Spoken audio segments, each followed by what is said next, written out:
दोस्तों आज आईपीएल का छठा मुकाबला केकेआर वर्सेस हैदराबाद की टीम के बीच खेला गया, जहां पहले हैदराबाद की टीम बल्लेबाजी करते हुए तूफानी अंदाज में केकेआर के सामने रख देती है 227 रनों का विशाल लक्ष्य और फिर उसके बाद पहले ही ओवर में फिन एलन 25 रन ठोककर केकेआर की टीम को तूफानी शुरुआत देते हैं। लेकिन फिर उसके बाद अचानक से पूरे मुकाबले का रुख बदल जाता है और अंत में इस रोमांचक मुकाबले में इस टीम ने जीत हासिल की। तो क्या है इस मैच का पूरा हाईलाइट्स बताएंगे दोस्तों आपको हमारी इस वीडियो में। लेकिन दोस्तों अगर आप अभिषेक शर्मा को एक तूफानी बल्लेबाज मानते हैं तो इस वीडियो को एक लाइक और चैनल को सब्सक्राइब कर लीजिएगा। वीडियो का लाइक टारगेट केवल 300 लाइक्स है। दोस्तों आज का आईपीएल मुकाबला केकेआर वर्सेस हैदराबाद की टीम के बीच खेला गया, जहां केकेआर की टीम ने टॉस जीतकर पहले गेंदबाजी करने का फैसला किया और वहीं पहले बल्लेबाजी करने उतरी हैदराबाद की टीम की तरफ से ट्रेविस हेड और अभिषेक शर्मा पारी की शुरुआत करते हैं।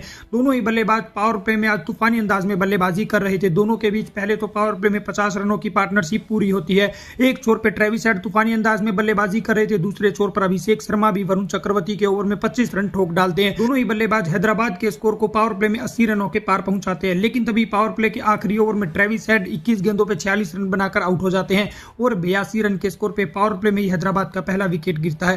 फिर उसके बाद अभिषेक शर्मा का साथ निभाने ईशान किशन आता है और इन दोनों के बीच बेहतरीन पार्टनरशिप होती है। ईशान किशन आते ही शानदार 3 चौके लगाते हैं। दूसरे छोर पर अभिषेक शर्मा भी अर्धशतक के करीब थे, लेकिन तभी ईशान किशन भी 9 गेंदों पे 14 रन बनाकर आउट हो जाते हैं। 111 रन के स्कोर पे केकेआर की टीम हैदराबाद का दूसरा बड़ा विकेट चटकाती है। फिर उसके बाद उसी ओवर में मुजरबानी अभिषेक शर्मा को भी 48 रन के स्कोर पे आउट कर देते हैं और 112 रन के स्कोर पे यहाँ पे हैदराबाद की टीम का तीसरा बड़ा विकेट गिरता है। फिर उसके बाद क्लासन का साथ निभाने अनिकेत वर्मा आते हैं, लेकिन ये भी ज्यादा देर नहीं टिक पाते और 1 रन के स्कोर पे आउट हो जाते हैं अनिकेत वर्मा और 118 रन के स्कोर पे अनिकेत के रूप में हैदराबाद की टीम का चौथा विकेट गिरता है। फिर क्लासन का साथ निभाने नीतीश कुमार रेड्डी आते हैं और इन दोनों के बीच बेहतरीन पार्टनरशिप होती है। हालांकि विकेट गिरने की वजह से थोड़े से दोनों बल्लेबाज धीमी बल्लेबाजी कर रहे थे, लेकिन दोनों बल्लेबाज जैसे ही 15 ओवर तक अच्छी बल्लेबाजी करके यहाँ पे आंखें जमा लेते हैं। फिर उसके बाद आखिरी के ओवरों में दोनों ही बल्लेबाज ताबड़तोड़ अंदाज में पारी की शुरुआत करते हैं। दोनों ही बल्लेबाजों के बीच बेहतरीन पार्टनरशिप होती है और दोनों बल्लेबाज हैदराबाद की टीम के स्कोर को 200 रनों तक पहुंचाते हैं। लेकिन तभी नीतीश कुमार रेड्डी 39 रन के स्कोर पे 19वें ओवर में आउट हो जाते हैं और 200 रन के स्कोर पे हैदराबाद की टीम का 5वां विकेट गिरता है। फिर अगली गेंद पर यहाँ पे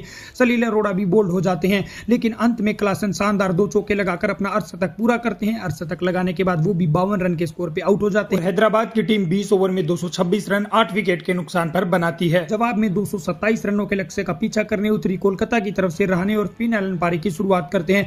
फिन एलन पहले ही ओवर में ताबड़तोड़ अंदाज में बल्लेबाजी करते हैं और 25 रन ठोक डालते हैं। पूरी तरीके से केकेआर की टीम पावर प्ले में तूफानी अंदाज में लग रही थी, लेकिन तभी दूसरे ओवर में हर्ष दुबे आते ही पहली गेंद पर चौका खाते हैं। दूसरी गेंद पर वो फिन एलन को कैच आउट कर देते हैं और 28 रन के स्कोर पे यहाँ पे फिन एलन आउट होते हैं और 30 रन के स्कोर पे केकेआर का पहला बड़ा विकेट गिरता है। फिर उसके बाद रहाणे का साथ निभाने रघुवंशी आते हैं और इन दोनों बल्लेबाजों के बीच भी बेहतरीन पार्टनरशिप होती है। हालांकि एक छोर पे रहाणे धीमी बल्लेबाजी कर रहे थे, लेकिन दूसरे छोर पर रघुवंशी ताबड़तोड़ अंदाज में चौके छक्के लगा रहे थे। दोनों बल्लेबाजों ने यहाँ पे केकेआर के स्कोर को 50 रनों के पार पहुंचाया, लेकिन फिर उसके बाद रहाणे यहाँ पे स्लो ओवर गेंद पर 59 कट की 8 रन बनाकर आउट हो जाते हैं और 67 रन के स्कोर पे पावर प्ले में यहाँ पे केकेआर का दूसरा विकेट गिरता है।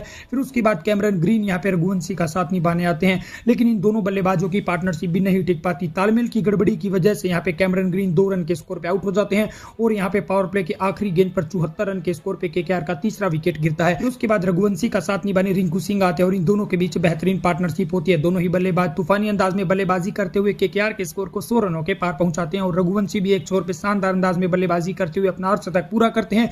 दूसरे छोर पर रिंकू भी शानदार चौके लगा रहे थे, लेकिन तभी तालमेल की गड़बड़ी की वजह से अंकुरिश रघुवंशी भी 52 रन के स्कोर पे आउट हो जाते हैं और 120 रन के स्कोर पे केकेआर का चौथा बड़ा विकेट गिरता है। फिर उसके बाद अनुकूल रॉय आते हैं, वो भी 0 रन के स्कोर पे आउट हो जाते हैं। अब यहाँ पे रिंकू सिंह का साथ निभाने रमनदीप सिंह आते हैं। इन दोनों के बीच छोटी सी पार्टनरशिप चलती है, लेकिन तभी रिंकू सिंह भी 25 गेंदों पे 35 रन बनाकर आउट हो जाते हैं और 139 रन के स्कोर पे केकेआर का छठा बड़ा विकेट गिरता है। फिर उसके बाद यहाँ पे सुनील नारायण आते हैं और आते ही वो शानदार 2 छक्के लगाते हैं, लेकिन 2 छक्के लगाने के बाद वो 12 रन के स्कोर पे आउट हो जाते हैं। अब एक छोर पे रमनदीप सिंह खड़े थे और उनका साथ निभाने कार्तिक त्यागी आते हैं। आखिरी 31 गेंदों पे केकेआर की टीम को जीत के लिए 68 रनों की जरूरत थी, लेकिन इस मुकाबले में केकेआर की टीम अंत में आकर हार जाती है और इसी के साथ हैदराबाद की टीम ने आईपीएल 2026 में अपनी पहली जीत हासिल कर ली है और वहीं केकेआर की टीम अपने दोनों मुकाबलों में हारी है।